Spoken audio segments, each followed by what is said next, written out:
ನಮಸ್ಕಾರ ಸ್ನೇಹಿತರೆ, ಗಾಯತ್ರಿ ಹಾಬೀಸ್ ಚಾನಲ್ಗೆ ನಿಮಗೆಲ್ಲ ಸ್ವಾಗತ. ಸ್ನೇಹಿತರೆ, ಇವತ್ತಿನ ವ್ಲಾಗಲ್ಲಿ ನಾನು ಕರಿ ಕುಂಬಳಕಾಯಿಯಿಂದ ಮಾಡುವಂಥ ಬರ್ಫಿ ಮತ್ತು ಹಲ್ವಾ ಎರಡೂ ಕೂಡ ತೋರಿಸ್ತಾ ಇದ್ದೀನಿ. ಇವತ್ತಿನ ವ್ಲಾಗ್ ನೋಡೋದಕ್ಕಿಂತ ಮುಂಚೆ ಹೊಸಬರಾಗಿದ್ದರೆ ಸಬ್ಸ್ಕ್ರೈಬ್ ಮಾಡಿ, ಪಕ್ಕದಲ್ಲಿರುವಂತಹ ಬೆಲ್ಲೈಕಾನನ್ನು ಪ್ರೆಸ್ ಮಾಡಿ, ನಾನು ಮುಂದೆ ಹಾಕುವಂಥ ಎಲ್ಲ ವಿಡಿಯೋಗಳ ನೋಟಿಫಿಕೇಷನ್ ನಿಮಗೆ ಸಿಗುತ್ತೆ. ಇವಾಗ ಒಂದು ಕುಂಬಳಕಾಯಿದು ಬರ್ಫಿ ಹಾಗೆ ಒಂದು ಕುಂಬಳಕಾಯಿದು ಹಲ್ವಾ ಮಾಡ್ತಾಯಿದ್ದೀವಿ. ಮೊದಲು ಕುಂಬಳಕಾಯನ್ನು ಕಟ್ ಮಾಡ್ಕೋಬೇಕು. ಕಟ್ ಮಾಡ್ಕೊಂಬಿಟ್ಟು ಅದರ ಸಿಪ್ಪೆ ಎಲ್ಲ ತೆಕ್ಕೋಬೇಕು. ಹಾಗೆ ಒಳಗಡೆ ಇರುವಂಥ ಬೀಜ ಎಲ್ಲ ತೆಕ್ಕೊಂಬಿಡಬೇಕು. ಸಿಪ್ಪೆ ಮತ್ತು ಬೀಜ ಎಲ್ಲ ತೆಕ್ಕೊಂಡಾದ ನಂತರ ಅದನ್ನ ನಾವು ಹೆರ್ಮಣೆಯಲ್ಲಿ ಹೆರ್ಕೊಂಬಿಡಬೇಕು. ಹಲ್ವಾ ಮಾಡೋದಕ್ಕೆ ನಾನು ಅದರ ನೀರನ್ನ ಹಾಗೇ ಇಟ್ಟಿದ್ದೆ. ಯಾಕೆಂದರೆ ಟೇಸ್ಟ್ ಒಂಥರ ಚೆನ್ನಾಗಿರುತ್ತೆ, ಅದರ ನೀರಲ್ಲೇ ಅದು ಚೆನ್ನಾಗಿ ಬೆಂದರೆ ಅಂತ ಹೇಳ್ಬಿಟ್ಟು ಇಟ್ಟಿದ್ದೆ. ನಾವು ಒಲೆ ಬೆಂಕಿಯಲ್ಲಿ ಮಾಡ್ತಾ ಇರೋದ್ರಿಂದ ಅದರ ನೀರನ್ನ ಹಿಂಡಿ ಕೂಡ ಮಾಡ್ಬೋದು. ಇವಾಗ ಒಲೆ ಮೇಲೆ ಒಂದು ಕಡಾಯಿ ಇಟ್ಕೊಂಡಿದ್ದಾಗಿದೆ. ಈಗ ತುರ್ಕೊಂಡಿರುವುದನ್ನೆಲ್ಲ ಅದಕ್ಕೆ ಸೇರಿಸ್ಕೊಳ್ಳೋಣ. ಒಂದು ಕುಂಬಳಕಾಯಿನ ಇಲ್ಲಿ ಹಾಕಿದ್ದೀನಿ. ಇದು ಚೆನ್ನಾಗಿ ಬೇಯಲಿ, ನೀರೆಲ್ಲ ಆರಲಿ, ಅಲ್ಲಿವರೆಗೆ ಅದನ್ನ ಹಾಗೇ ಬೇಯೋದಕ್ಕೆ ಬಿಟ್ಟುಬಿಡೋಣ. ಉರಿನ ಚೆನ್ನಾಗಿಟ್ಬಿಟ್ಟು ನೀರು ಆರೋವರೆಗೆ ಬಿಡೋಣ. ನೋಡಿ ಎಷ್ಟು ನೀರು ಬಿಟ್ಕೊಂಡಿದೆ ಕುಂಬಳಕಾಯಿ. ಇವಾಗ ಬೇರೆ ಮಳೆಗಾಲ ಅಲ್ವಾ, ತುಂಬ ನೀರು ಬರುತ್ತೆ. ಈ ನೀರನ್ನ ಹಿಂಡ್ಕೊಂಬಿಟ್ಟು ನಾವು ಕುಡಿಬೋದು, ಆರೋಗ್ಯಕ್ಕೆ ತುಂಬಾ ಒಳ್ಳೆಯದು. ಇವಾಗ ನೀರೆಲ್ಲ ಆರಿದೆ ನೋಡಿ. ನೀರೆಲ್ಲ ಆರಿದ ಮೇಲೆ ತುಪ್ಪ ಹಾಕ್ಬಿಟ್ಟು ಚೆನ್ನಾಗಿ ಅದನ್ನು ಹುರ್ಕೊಂಡೆ ಪರಿಮಳ ಬರೋವರೆಗೆ. ನಂತರ ಈಗ ನಾನು ಅದಕ್ಕೆ ಹಾಲನ್ನು ಸೇರಿಸ್ಕೊಳ್ತಾ ಇದ್ದೀನಿ. ಉದ್ದ ಗ್ಲಾಸಲ್ಲಿ 2 ಗ್ಲಾಸಷ್ಟು ಹಾಲನ್ನು ತೊಗೊಂಡಿದ್ದೀನಿ.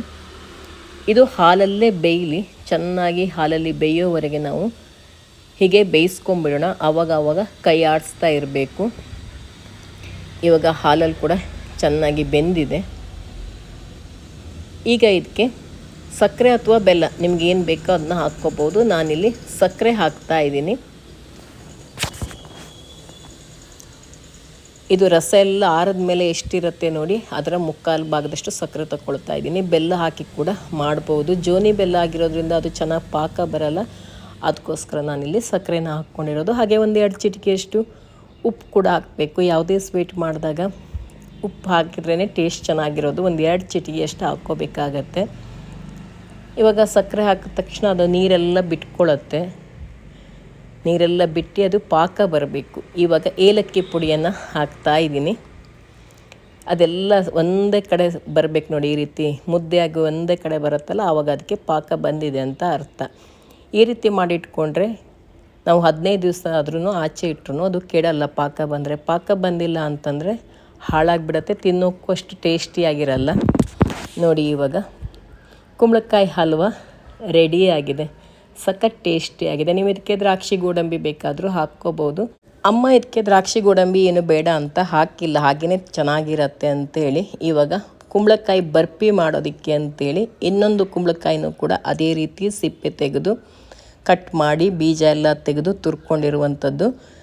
ಈಗ ಇದರ ನೀರೆಲ್ಲ ತೆಕ್ಕೊಂಬಿಡ್ತೀನಿ. ರಸ ಬಂದಿರತ್ತಲ್ಲ, ಅದೆಲ್ಲ ಚೆನ್ನಾಗಿ ಸೋಸಿ ತೆಕ್ಕೊಂಬಿಡ್ತೀನಿ ಅದನ್ನ. ಯಾಕೆಂದರೆ ರಸ ಇದ್ದರೆ ಬೇಯೋದಕ್ಕೆ ಜಾಸ್ತಿ ಟೈಮ್ ತೊಗೊಳುತ್ತೆ. ಅದು ಬೇಗ ಆಗಲ್ಲ, ಬೇಗ ಪಾಕನೂ ಬರಲ್ಲ, ಅದು ಜಾಸ್ತಿ ಟೈಮ್ ತೊಗೊಳುತ್ತೆ. ಮತ್ತು ಇದನ್ನ ಪಾಕ ಮಾಡ್ತೀವಲ್ಲ, ಅದಕ್ಕೆ ರಸ ಎಲ್ಲ ತೆಕ್ಕೋಬೇಕು ಇದಕ್ಕೆ. ಅದಾದರೆ ನಾವು ಚೆನ್ನಾಗಿ ಬೇಯಿಸಿ ಇದಕ್ಕೇ ಸಕ್ಕರೆ ಹಾಕ್ಬಿಟ್ಟಿರ್ತೀವಿ ಹಲ್ವಕ್ಕಾದರೆ.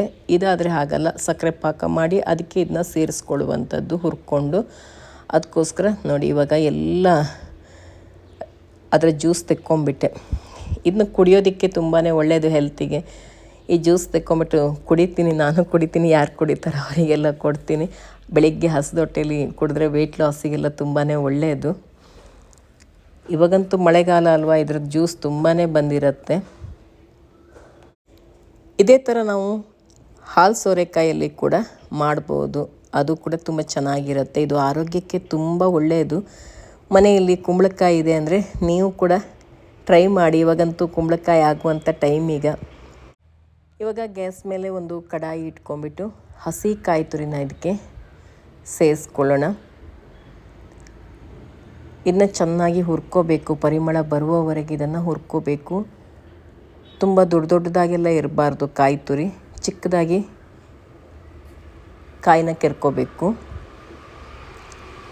ತುಂಬ ದೊಡ್ಡದಾದರೆ ಬಾಯಿಗೆ ಕಚ ಕಚ ಅಂತ ಜಗಿತಾ ಇರುತ್ತೆ.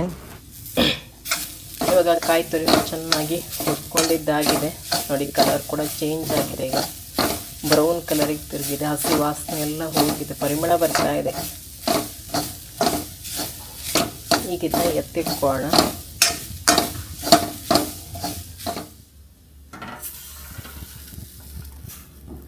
ಇವಾಗ ರಸ ಹಿಂಡ್ಕೊಂಡಿರುವಂಥ ಕುಂಬಳಕಾಯಿನ ಹಾಕ್ಕೊಂಡ್ಬಿಟ್ಟು ಹುರ್ಕೊಳ್ತೀನಿ.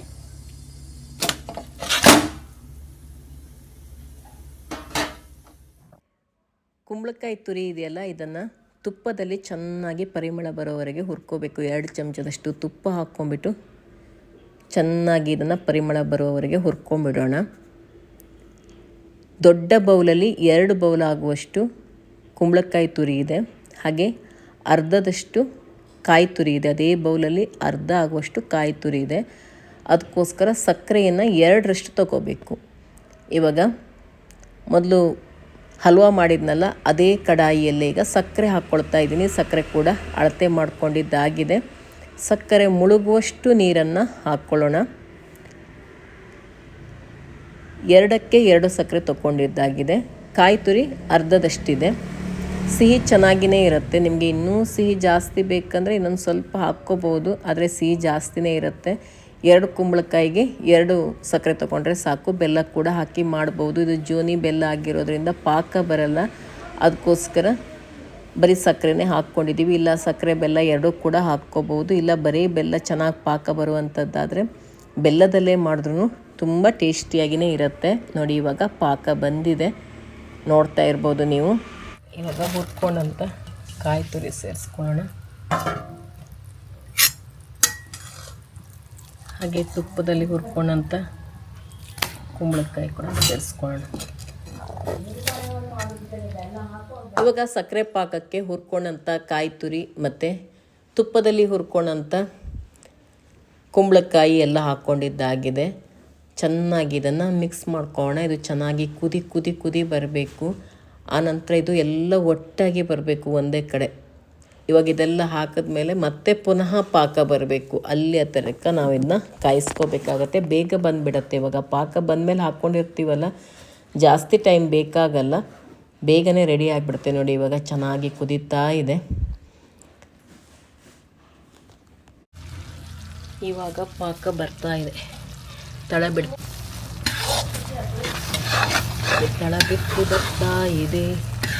ಇನ್ನೊಂದು 2 ನಿಮಿಷ ಮುದ್ದೆಯಾಗಿ ಬರಬೇಕು. ಇದೆಲ್ಲ ಒಂದೇ ಕಡೆ ಸ್ವಲ್ಪ ನೀರಿನಂಶ ಇಲ್ಲದೆ ಮುದ್ದೆಯಾಗಿ ಬರುತ್ತಲ್ಲ, ಅಲ್ಲಿವರೆಗೆ ಕಾಯಿಸ್ಕೊಂಡ್ರೆ ರೆಡಿ ಆಗುತ್ತೆ.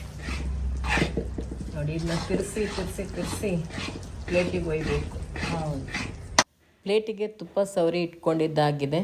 ಇದನ್ನ ಒಂದು 2 ನಿಮಿಷಗಳ ಕಾಲ ಈ ರೀತಿ ತಿರ್ಸ್ತಾನೇ ಇರಬೇಕು. ಈ ರೀತಿ ಒಂದು 2 ನಿಮಿಷ ಚೆನ್ನಾಗಿ ತಿರುಗಿಸಿ ಆಮೇಲೆ ಪ್ಲೇಟಲ್ಲಿ ಹೊಯ್ಕೊಂಬಿಟ್ರೆ ಆಯಿತು. ಇದನ್ನ ಒಳ್ಳೆ ಬರ್ಫಿ ರೆಡಿ ಆಗುತ್ತೆ. ಇವಾಗ ತುಪ್ಪ ಸವರಿದಂಥ ಬಟ್ಲಿಗೆ ಹಾಕ್ತಾ ಇದ್ದೀವಿ.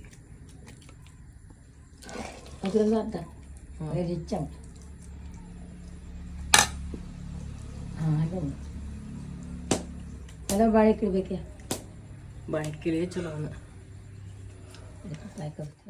ಒಂದು ಬಾಳೆ ಎಲೆಗೆ ತುಪ್ಪ ಸವರ್ಕೊಂಡ್ಬಿಟ್ಟು ಈ ರೀತಿ ಅದರ ಮೇಲೆ ಪ್ರೆಸ್ ಮಾಡ್ತಾ ಹೋದರೆ ಎಲ್ಲ ಒಂದೇ ಹದಕ್ಕೆ ಬರುತ್ತೆ. ಸ್ವಲ್ಪ ಆರಿದ ಮೇಲೆ ಈಗ ಇದನ್ನು ಬೇಕಾದ ಶೇಪಲ್ಲಿ ನಾವು ಕಟ್ ಮಾಡ್ಕೋಬೋದು. ಸ್ವಲ್ಪ ಬಿಸಿ ಇರುವಾಗಲೇ ಕಟ್ ಮಾಡ್ಕೋಬೇಕು.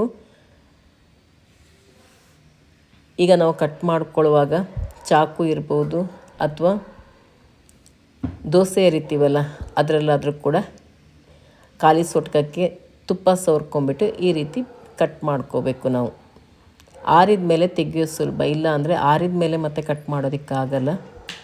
ಸಖತ್ತಾಗಿ ಬರುತ್ತೆ. ನೀವು ಕೂಡ ಟ್ರೈ ಮಾಡಿ, ಒಳ್ಳೆ ಟೇಸ್ಟಿಯಾಗಿರುತ್ತೆ. ಆರೋಗ್ಯಕ್ಕೂ ಕೂಡ ತುಂಬಾ ಒಳ್ಳೆಯದು ಇದು. ನೋಡಿ ಕುಂಬಳಕಾಯಿ ಬರ್ಫಿ ರೆಡಿ. ರುಚಿಕರವಾದಂಥ ಕುಂಬಳಕಾಯಿ ಬರ್ಫಿ ನೀವು ಕೂಡ ಟ್ರೈ ಮಾಡಿ. ಬರ್ಫಿ ಆಯ್ತು ಆತಲ್ಲೇ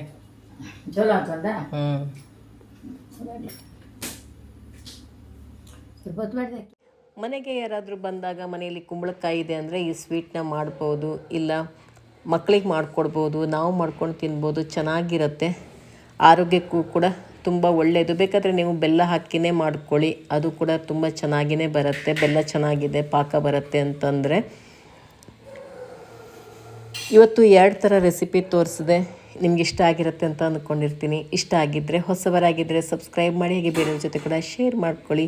ನಿಮ್ಮ ಅನಿಸಿಕೆ ಅಭಿಪ್ರಾಯವನ್ನು ಕಮೆಂಟಲ್ಲಿ ತಿಳಿಸಿ, ಹಾಗೆ ಒಂದು ಲೈಕ್ ಮಾಡೋದನ್ನು ಮರಿಬೇಡಿ ಸ್ನೇಹಿತರೆ. ಇನ್ನೊಂದು ರೆಸಿಪಿ ಜೊತೆಗೆ ನಿಮ್ಮನ್ನು ಭೇಟಿ ಆಗ್ತೀನಿ.